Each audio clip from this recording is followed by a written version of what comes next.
Everyone, आज देखेंगे अपन chapter number 3 genetics. देखिएगा, फर्स्ट बात करें अपन जेनेटिक्स की कि जेनेटिक्स होती क्या है। तो जेनेटिक्स क्या है? ये बायोलॉजी की एक ब्रांच है जिसमें हेरिडिटी और वेरिएशंस की स्टडी की जाती है। किसे बोलेंगे? बायोलॉजी की वह ब्रांच है जिसमें हेरिडिटी एंड वेरिएशंस की स्टडी करते हैं, तो उसे क्या कहते हैं? जेनेटिक्स। देखिएगा, हेरिडिटी एंड वेरिएशंस क्या होते हैं। फर्स्ट देखिए हेरिडिटी। देखिएगा, हेरिडिटी किसे बोलेंगे? Inheritance of characters from one generation to next generation is called heredity. किसे बोलेंगे? Inheritance of characters from one generation to next generation is called heredity. यानी कि हेरिडिटी में क्या होते हैं? वन जनरेशन से नेक्स्ट जनरेशन में कैरेक्टर्स का ट्रांसफर होता है, तो उसे क्या कहते हैं? हेरिडिटी। जैसे कि सपोज कीजिए ये एक ऑर्गेनिज्म है, ये ऑर्गेनिज्म रिप्रोडक्शन करेगा और अपनी प्रोजेनी प्रोड्यूस करता है। तो इस ऑर्गेनिज्म के द्वारा क्या होते हैं? अपने कैरेक्टर जो है वो किसमें ट्रांसफर करता है? या अपने कैरेक्टर अपनी प्रोजेनी में। तो यहाँ पे क्या हो रहा है? कैरेक्टर का ट्रांसफर, ठीक है, वन जनरेशन से नेक्स्ट जनरेशन में। तो इसे क्या कहते हैं? हेरिडिटी। हेरिडिटी वर्ड जो है फर्स्टली किसने दिया था? स्पेंसर ने। किसने दिया था? स्पेंसर ने, ठीक है। नेक्स्ट बात करें अपन सेकेंड वेरिएशंस की। देखिएगा, वेरिएशंस किसे बोलेंगे?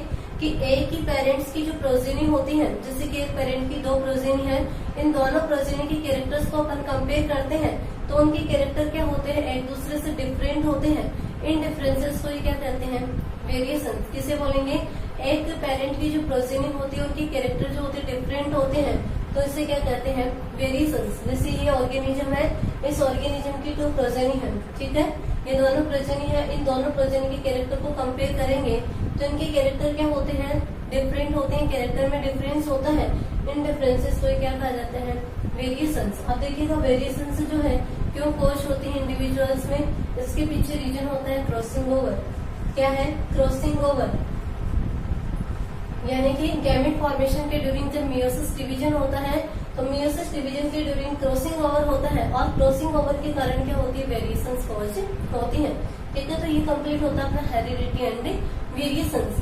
नेक्स्ट बात करें अपन जेनेटिक्स जो टर्म है वो सबसे पहले किसने दिया था? बेटसन ने। किसने दिया था? बेटसन ने। याद रखना, जेनेटिक्स वर्ड जो है फर्स्टली किसने दिया था? बेटसन ने। जेनेटिक्स जो है एक ग्रीक वर्ड जीन से डेराइव हुआ है। किससे डेराइव हुआ है? जीन से डेराइव हुआ है। नेक्स्ट अपन बात करें फादर ऑफ जेनेटिक्स की, तो फादर ऑफ जेनेटिक्स कौन है? Gregor Johan Mendel. कौन है? ग्रेगर जोहान मेंडल, ठीक है। ये कौन है? Father of genetics. नेक्स्ट अपन बात करें यहाँ पे मेंडलिज्म। देखिएगा, मेंडलिज्म क्या है?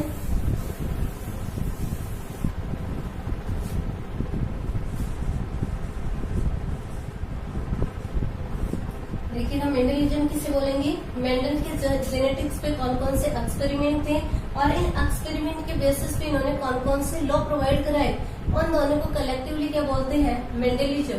यानी कि experiment on genetics plus inheritance loss based on it. यानी कि जो इनका एक्सपेरिमेंट था उसके बेसिस पे कौन कौन से इनके इनहेरिटेंस लॉ थे, इन दोनों को कलेक्टिवली क्या बोला जाता है? मेंडलिज्म, ठीक है। नेक्स्ट अपन बात करते हैं मेंडल की लाइफ हिस्ट्री की। देखिएगा, मेंडल की लाइफ हिस्ट्री की बात करें तो मेंडल का बर्थ जो है कब हुआ था? 22 जुलाई 1822 को। कब हुआ था मेंडल का बर्थ? 22 जुलाई 1822 को, ठीक है। नेक्स्ट अपन मेंडल के वर्क की बात करें तो मेंडल का वर्क जो था वो किस पे था? गार्डन पी पे। किस पे वर्क किया इन्होंने? गार्डन पी पे। गार्डन पी जो है इसका साइंटिफिक नेम क्या है? पाइसम सटाइवर। क्या है? पाइसम सटाइवर, ठीक है। नाम लिखते टाइम में ध्यान रखना कि जो पी है ये क्या होगा? कैपिटल लेटर होगा, एस क्या होगा? स्मॉल होगा, क्योंकि पाइसम जो है वो किसको डिनोट करते हैं? इसके जीनस को। जीनस का फर्स्ट लेटर जो है वो कैपिटल लिखते हैं, और एस जो है ये सटाइवम जो है वो किसको डिनोट कर रहा है? स्पीसीज को। इसमें सटाइवम का एस जो है वो किस लेटर में लिखा जाएगा? स्मॉल लेटर में, ठीक है। साथ ही इसको क्या किया जाता है? सेपरेटली अंडरलाइन भी करते हैं। तो साइंटिफिक नेम बोल सकते हैं कि गार्डन पी जो है इसका साइंटिफिक नेम क्या है? पाइसम सटाइवम, ठीक है। तो इनका वर्क हो गया गार्डन पी पे। कितने ईयर तक इन्होंने वर्क किया? 7 ईयर तक। 7 ईयर्स तक इन्होंने वर्क किया 1856 टू 1863 तक। ठीक है। इस ड्यूरिंग इनका जो गार्डन पी पे वर्क था या जो एक्सपेरिमेंट थे वो इन्होंने एक रिसर्च पेपर के फॉर्म में दिए, किसको, Brunn society of natural history, Brunn society of natural history. ठीक है। बाद में इनके जो ये एक्सपेरिमेंट थे या जो ये इनका वर्क है वो एक मैगजीन में पब्लिश हुआ जिसका टाइटल था experiment on plant hybridization, experiment on plant hybridization. Next अपन बात करें मेंडल की डेथ की, तो मेंडल की डेथ जो है वो कब हुई थी, 6 जनवरी 1884 को। ठीक है। तो ये हो जाएगी इनकी लाइफ हिस्ट्री। बर्थ याद रखो 22 जुलाई 1822 को किस पे वर्क किया था, गार्डन पी यानी कि पाइसम सटाइव पे 7 ईयर्स तक 1856 to 1863 तक जो वर्क था वो जो एक रिसर्च पेपर के फॉर्म में दिए गए ब्रून सोसाइटी ऑफ नेचुरल हिस्ट्री को, जो कि एनुअल मैगजीन में पब्लिश हुआ जिसका टाइटल क्या था, एक्सपेरिमेंट ऑन प्लांट हाइब्रिडाइजेशन। और मेंडल की डेथ जो है वो कब हुई, 6 जनवरी 1884 को। नेक्स्ट अपन बात करते हैं कि मेंडल ने अपने एक्सपेरिमेंट के लिए गार्डन पी या जो पाइसम सटाइवा में इसको ही सेलेक्ट है, क्योंकि इसके पीछे क्या रीजन थे, तो देखिए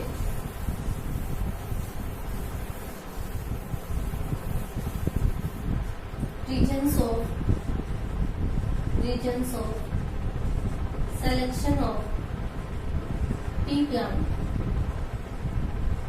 प्लांट सिलेक्शन के क्या रीजन थे, तो देखिएगा फर्स्ट रीजन जो है वो क्या है कि पी प्लांट जो है ये कैसा है, एनुअल प्लांट। देखिए इसको देखने से पहले देखिए मेंडल जो था इसने ऐसे कोई रीजन को मेंशन नहीं किया था कि इस रीजन की वजह से पी प्लांट को सेलेक्ट किया गया है, लेकिन कुछ साइंटिस्ट की अजम्पशंस है कि फॉलोइंग रीजन की वजह से क्या किया गया, पी प्लांट को सेलेक्ट किया गया।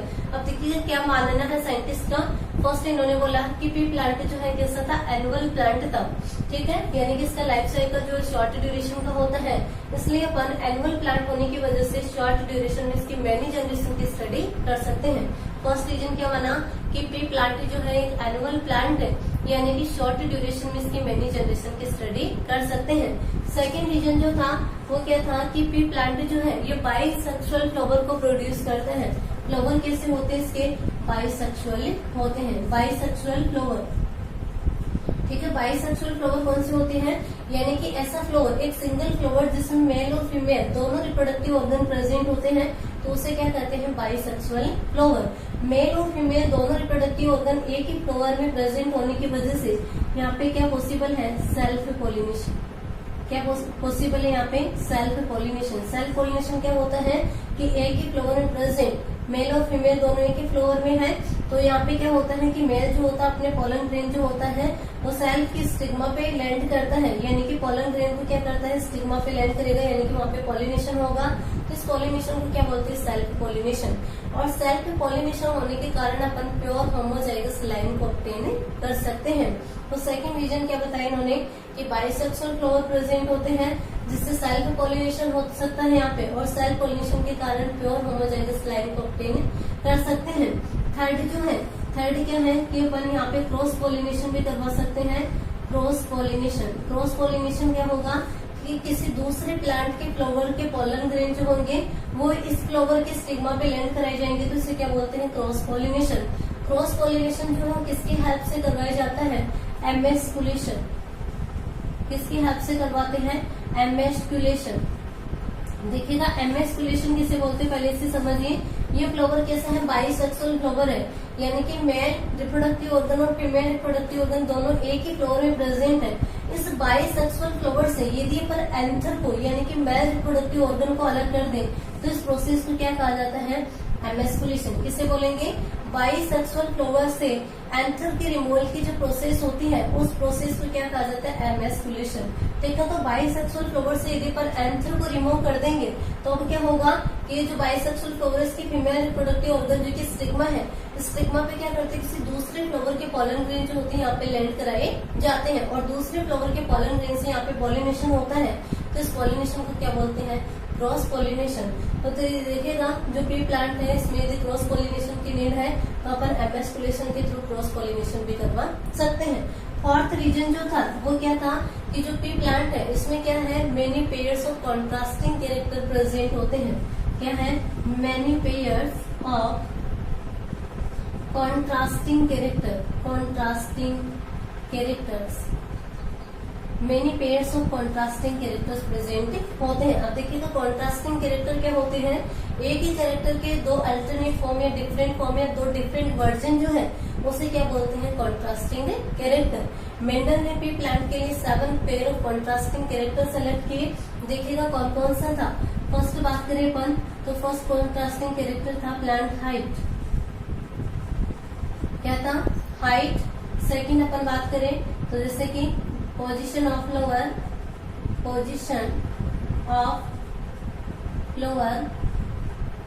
थर्ड है कलर ऑफ फ्लावर, फोर्थ है शेप ऑफ पॉड, फिफ्थ है कलर ऑफ पॉड, सिक्स है शेप ऑफ सीड, और 7 है कलर ऑफ सीड। कितने कैरेक्टर लिए थे मेंडल ने, 7 पेयर ऑफ कॉन्ट्रास्टिंग कैरेक्टर। याद रखना किस किस से रिलेटेड थे, फर्स्ट था प्लांट हाइट, सेकेंड है position of flower, colour of flower, shape of pod, colour of pod, shape of seed और कलर ऑफ सीड। ठीक है, देखिएगा हाइट के लिए इन्होंने क्या कैरेक्टर लिया, टॉल एंड ड्वार्फ। ये क्या है, डोमिनेंट कैरेक्टर थे और ये थे रिसेसिव। ठीक है, तो देखिए ना हाइट के लिए कॉन्ट्रास्टिंग कैरेक्टर, एक तो है कैरेक्टर किसका है, टॉल का, दूसरा किसका है, ड्वार्फ का। पोजीशन ऑफ फ्लावर जो है एक्सियल एंड टर्मिनल।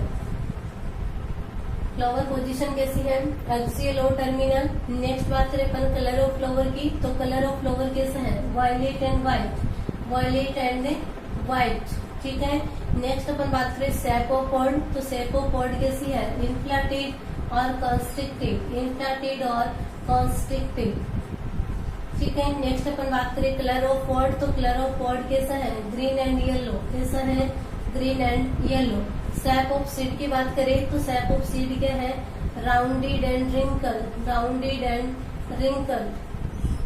ठीक है, कलर ऑफ सीड की बात करें तो कलर ऑफ सीड है yellow and green.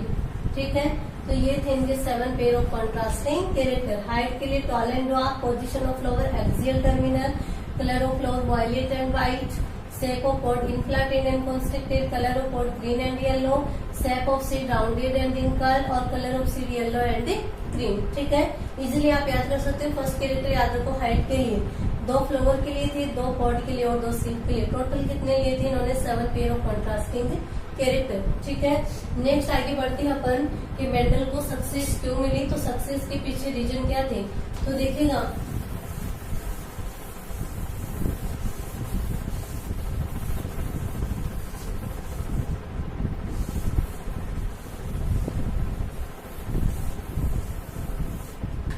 Regions of success of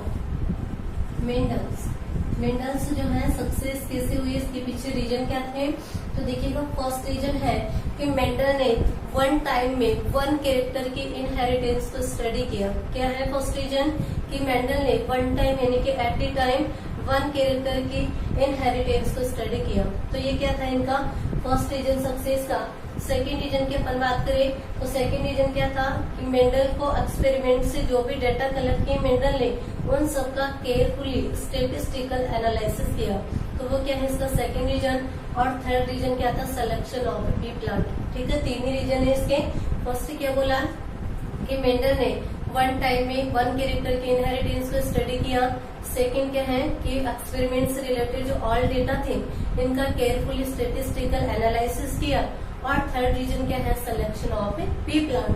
तो इन 3 रीजन की वजह से मेंडल को सक्सेस मिली। नेक्स्ट अपन बात करते हैं रीडिस्कवरी ऑफ मेंडल्स लॉ या रीडिस्कवरी ऑफ मेंडल्स लॉ। देखिएगा 1900 में यानी 1900 में मेंडल्स के लॉ को रिडिस्कवर किया गया। किसने किया था? 3 साइंटिस्ट थे। कौन कौन से थे? देखिएगा, हॉलैंड से ह्यूगो डिवेरिज, ठीक है। जर्मनी से कार्ल कॉरेंस एंड ऑस्ट्रिया से इरिक वॉन शेरमर, ठीक है। तीनों साइंटिस्ट के नाम याद रखना। हॉलैंड से ह्यूगो डिवेरिज, जर्मनी से कार्ल कॉरेंस और ऑस्ट्रिया से इरिक वॉन शेरमर। तीनों साइंटिस्ट जो है सेपरेटली वर्क कर रहे थे। तीनों को मेंडल के अकॉर्डिंग ही रिजल्ट मिला और बाद में क्या है कि मेंडल के जो रूल थे उनको मान्यता मिली। पहले जो है मेंडल्स के लॉ को एक्सेप्ट नहीं किया गया था। इस रीडिस्कवरी के बाद भी मेंडल्स लॉ को एक्सेप्ट किया गया। तो कौन कौन से साइंटिस्ट थे? Hugo de Vries, Carl Correns and Erich von Tschermak. Hugo de Vries ने अपना एक्सपेरिमेंट जो है कौन से प्लांट पे किया था? इवनिंग प्राइमरोज पे इन्होंने अपना एक्सपेरिमेंट किया। कार्ल कॉरेंस ने अपना एक्सपेरिमेंट जो है वो किस पे किया था? मेज पे। किस पे किया था? मेज पे। और इरिक वॉन शेरमर ने फ्लावरिंग प्लांट्स पे अपना एक्सपेरिमेंट किया, ठीक है। तो अपना ये इतना कंप्लीट होता है। Thank you.